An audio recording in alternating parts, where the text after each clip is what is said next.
전치사는 뒤에 뭐가 오죠? 예지 뒤에?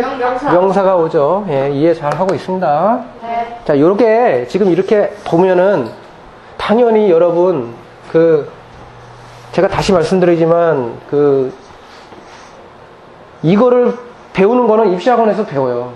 근데, 다른 점이 뭐야? 어렵게 설명. 아니, 다른 점이 뭐냐고. 그러니까 공식마다 하는 게 아니고 이유가 그런 거. 이해되게 인성 없이 가르쳐. 아이, 저기. 그거 아니고. 이런 것들은 그냥 인터넷 강의도 그냥 얼마 주고, 10만원 주고 이렇게 들을 수도 있어요. 네. 근데 뭐가 다르냐? 저희는 정확하게 설명해. 아니야. 선생님이랑 선생님보다 더 잘 설명하는 사람이 있죠. 선생님이랑 저희가 형식을 이해하죠. 아니. 대화를 할 수 있잖아요. 수업하면서. 자, 선생님 이거를 설명해 주잖아. 네. 이게 다가 아니지. 이거 몇 프로에 불과해요? 1%. 5%. 그 정도는 아니고. 너무 20%? 50%예요. 너무 쭈ran하게 이거 50%가 아주 중요한 거야. 그럼 나머지 50%는 뭐예요? 우리가 직접 해야 돼. 그래. 직접 해야 돼? 그게 뭐지? 저희가 아니지! 저희가 문장 만들어 봐야 돼요. 잡아봐. 봐봐요, 여러분. 여기서 50%를 하죠? 네. 타 학원이나 인터넷 강의도 50% 한단 말이야. 네. 그러면 우리가 듣고 있고 이런 걸 배우는 것들을 똑같이 배울 수 있어요. 네. 근데, 써봐야 돼요. 저희끼리 소통하시 그렇죠. 이 50%는 달라. 여기서 다른 거야. 직접. 여기서 여러분 만약에 인강을 들었다. 그럼 여러분이 스스로 문제풀이를 하는 거죠. 네. 문제집 사서. 네. 뭔 말인지 알죠? 네. 문제집. 문법 문제, 독해 문제, 단어 문제 이런 거 다. 네. 두 번째, 요건 인강이고 EBS 같은 거. 두 번째, 입시학원이라고 한다. 그러면 여기서 뭐 할까요? 그냥 쳐서. 문제풀이 해야죠. 네. 그럼 우리 학원은 문제풀이 합니까? 그런 거? 아니요. 여러분 다시 말씀드리지만 문제풀이 100날 해봤자 시험은 잘 볼 수 있어. 1번, 2번, 3번에서 찍기. 그 안에 어떤 단어가 들어갈지 이런 거 네. 알지 뭔지? 네. 제가 이렇게 설명 안 해도 되겠지? 네. 그거 고3까지 100날 풀어서 그냥 다 해서 다 100점 맞았어. 근데 말하기 잘 됩니까 그게? 아니요. 그거 절대 못한다 말하기. 그거 공식 외워가지고. 공식은 머릿속에 외워서 이거를 해가지고 습득이 돼야 돼. 계속 이거 하고 영작 계속 해야 돼. 내 걸로 만들어야 돼. 뭔 말인지 알죠? 네. 다 이거라니까 진짜. 맨날 문제 풀이밖에 몇 건밖에 안 해요. 그러면 여러분 내신은 잘 봐요. 예. 서울대 갈 수도 있어. 서울대는 말하기 테스트, 영작 테스트 안 보거든요. 뭘 봐요? 이 찍기. 1, 2, 3번 찍기. 빈칸에 들어갈 말은 뭐 이런 거. 서울대 수시로 못 들어가요. 한 중학교 3학년 영어 수업 시간입니다. 교사는 동사의 종류와 문장의 형식에 대해 가르치고 있는데 수업 시간 내내 문법 설명만 이어집니다. 영어 수업 시간에 정작 영어로 말해볼 기회가 거의 없는 겁니다. 선생님은 일반적으로 말하시고 저희는 그걸 받아듣는 식으로만 하기 때문에 표현은 잘 안 되는 것 같아요. 여기는 문제 풀이 안 하죠. 네. 여기서 누시드 다니던 애가 한 1년 다니는 꼬맹이가 있어요. 다른 학원에서 가서 테스트를 봤는데 원래 우리 누시드 수준은 이 정도 수준으로 봐야 걔를. 근데 다른 학원만 이 정도로 나와요. 이 정도로. 그리고 다른 학원에서 누시드 오면은 이 정도로 본 애가 누시드 오면은 진짜 이 정도로밖에 안 나와. 왜 그런지 아세요? 그러니까 그 테스트 방식이. 다 달라. 교육 방식 자체가. 우리는 여기서 테스트 보러 가는 사람들은 원래 다른 학원 가면 어떻게 테스트 보냐면 또 문제가 나와. 이렇게 문제집이. 그럼 막 문제가 나오고 여기 빈칸에 채울 수 있는 단어 1번, 2번, 3번 나오고 이런 식으로 나와요. 그러면 또 이렇게 번호 찍고 막 이렇게 해서 막 이렇게 해야 돼. 근데 이거를 해본 적이 없거든. 뉴스 다니는 사람들. 학교에서는 해봤겠죠. 중학생 되면. 근데 여기서는 이런 거 해본 적이 없어요. 그러니까 다른 테스트 가면은 원래 다른 학원은 다 이렇게 테스트 보거든. 갔는데 처음 보는 거야. 그래서 이거 어떻게 하는 거지? 어떻게 하는 거예요? 물어보면 아니 그냥 해. 이렇게 하면 막 하다가 막 틀리죠. 왜? 모르니까. 어떻게 하는 거지? 테스트하는 방식에 따라서 학원 교육 방식이 어떤지를 볼 수 있어요. 다른 학원들도 이렇게 우리는 말하기 위주, 무슨 어떤 위주, 문법식 교육이 뭐 잘못됐다, 이렇게 많이 홍보를 하죠. 홍보를 하지만, 정작 테스트하는 방식이나 이런 것들을 보면, 뭐 별다른 게 없는 경우가 있어요. 예를 들어서, 시험 위주의 영어를 보는, 그러니까 옛날 방식 그대로 도입하는, 우리가 비판하는 그런 문법식 교육이라든지 이런 것들의 폐해를 막 알려주는, 그렇게 말을 하는 그런 학원조차도 정작 그 내면을 들어가 보면 단어 시험 보고, 독해 시험 보고, 오지선 다형 찍기 문제풀이, 이렇게 시험, 그런 방식으로 테스트를 하는 경우가 많다는 얘기예요. 듣기 시험은 어떻게 봐요? 오디오를 듣고 오디션 다형의 그 찍기 시험을 보죠. 두 번째, 독해 시험은 어떻게 봐요? 독해 시험도 문제집처럼 그 지문을 읽고 오지선 다형의 내용을 파악해서 오지선 다형 1번, 2번, 3번 중에서 찍기. 뭐 어느 낱말에 어디에 들어갈지 고르시오. 뭐 이런 거잖아요. 문법 시험도 마찬가지로 또 1번, 2번, 3번 알맞은 단어를 고르시오. 이렇게 해서 찍는 거잖아요. 단어 시험은 어떻게 봐요? 또 단어 시험도 어휘 시험지가 따로 있겠지만은 그래도 문제집처럼 이렇게 단어를 어느 단어가 어디 문장에 어울리는지 뭐 이렇게 해서 줄긋기 뭐 찍기 이런 것들 많이 보잖아요. 뭐 이거는 자세하게 설명 안 해도 우리는 다 알고 있어요. 말하기 시험 같은 경우도 또 문제집을 보고 오디션 다형 또 찍기가 나와요. 말하기 시험은 어떻게 그렇게 보는지 모르겠어요. 근데 그나마 좀 괜찮은 것은 원어민이 이렇게 앞에 앉아서 몇 마디 이렇게 회화식으로 말을 물어보죠. 근데 뉴시드 방식은 그렇지가 않다는 거예요. 뉴시드 방식은 딱 두 가지, 이게 딱 간단합니다.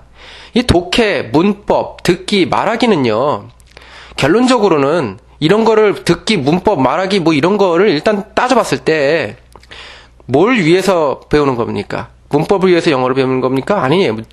듣기를 위해서 영어를 배우는 거예요? 아니에요. 통합, 모두 영어를 잘한다는 것, 특히 말하기라든지 듣고 이해하고 말하기, 예. 특히 이해해서 말을 하고 영작을 글씨로 말하기가 글씨로 표현돼서 나오는 거 그거잖아요. 그러니까 나와야 되는 거죠. 입에서 나오고 손으로 나오고. 그래서 우리는 어떻게 하냐면 이제 독해를 봐요. 그러니까 지문을 읽고 그거를 이해를 하겠죠. 그다음에 이제 오지선 다형을 찍는 게 아니라 그걸 가지고 교사가 영어로 물어봐요.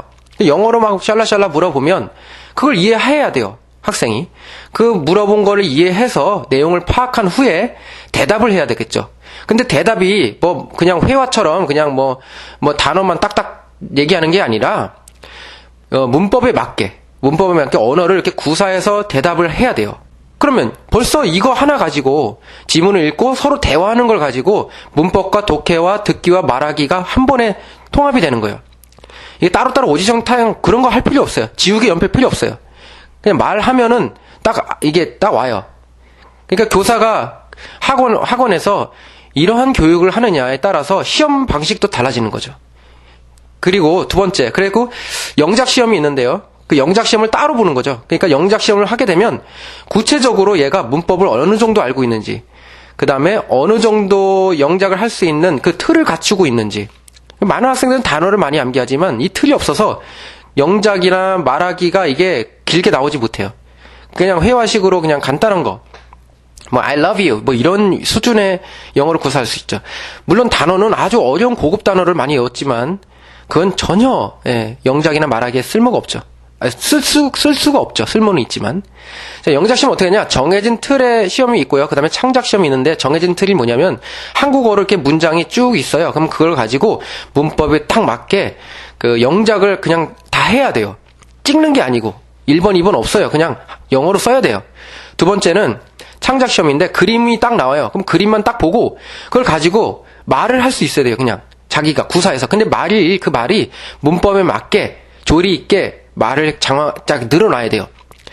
그리고 그 말하는 수준에 따라서 문법이 어느 정도 되는지, 어느 정도의 영작 실력과 말하기 실력이 되는지가 나와요. 예, 그 말하기가 된다는 것은 또 글쓰기도 된다는 거거든요. 이 글과 말이 한 번에 이게 통해야 되는 거예요. 글쓰기도 잘하면 말하기도 잘하게 되고요. 말 잘하는 사람이 글쓰기도 말이 많다는 얘기가 아니라 그 말을 문법에 맞게 딱딱 1형식, 2형식, 3형식, 4형식, 5형식 우리 많이 배웠잖아요. 그게 쓸모없는 방식이 아니에요. 그것만 배우고 자꾸 찍기 형식으로 가니까 영어를 못하니까 문법식 교육이 이런 식으로 나오는 거죠. 그러니까 그거를 잘 익혀서 정말 이게 글쓰기와 말하기 이게 나와야 된다는 거죠. 실제적으로. 그 훈련을 해야 된다는 거예요. 그러니까 그런 훈련을 하는 학원은요, 이 테스트 하는 방식도 다르다는 얘기예요. 방송에서 그냥 보지 않아요? 근데 다른 학원에서 오면은 테스트 같지 않은 테스트를 하죠, 저희는. 저는 단어 테스트 안 해요. 딱 오자마자 그냥 일단 교실로 들어와서 칠판에다가 내가 써가지고 해요. 어떠세요? 나 문제집 풀었는데. 문제 푸는 사람도 있고. 저는 칠판에다가 했어요. 나 문제집 풀었는데. 저는 기억에 칠판에서 했어요. 요즘은 이제 거의 칠판으로. 근데 제가 영어를 어떻게 하냐면, 그 칠판으로 먼저 해. 그 말 만들기가 되나 안 되나 이걸 한 다음에, 좀 되는 것 같다. 하면 문제집 갖다 줘요. 근데 문제집에서도 1번, 2번이 아니라 쓰는 거예요, 그냥 이렇게. 저 그때 진짜 가고니까 저 S도 잘 안 붙였어요 그때. 그러니까. 근데 다른 학원에서는 이거 진짜 많이 하고 오는 애들이 막 자신감이 넘쳐가지고 막 오는 애들 되게 있어요. 근데 하나 말을 못하고 글씨를 못 써. 막 진짜로 막 이래. 진짜 글씨 되게 오래 다닌 사람인데 이거를 못 쓰고 막 아직도 막 잊고 막 이래. 막 저기 7살 때 다녔던 중학생도 그래요. 네? 왜? 저기 미국에서 2년 살다 온 애도 이렇게 써. 말도 안 돼요. 아 진짜 이상해. 그래서 막 회화는 어느 정도는 되는데 그래서 쓰지를 않는 거야. 이거를 막 바지런 기자. 그러니까 의사소통 이렇게 말해도 의사소통은 되죠. 맥도날드가 정확성이 없죠. 키 있고 해도 다. 그러니까 우리 중요한 건 뭐냐면 배우잖아요. 지금 보면은 들을까 말까 막 하면서 이렇게 긴가민가 하지만 그래도 알아들은 것 같잖아. 근데 막상 해보면은 다 모르는 거야. 원래 그래요. 왜 그러냐면 그 다음부터 이 50%를 채우려면 영작하고 말하기로 계속 해야 돼.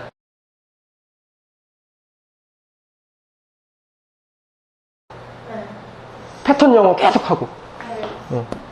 그렇게 해야 자기 거가 들락말락하고 그 다음에 또 창작할 때 또 생각이 안 난다니까.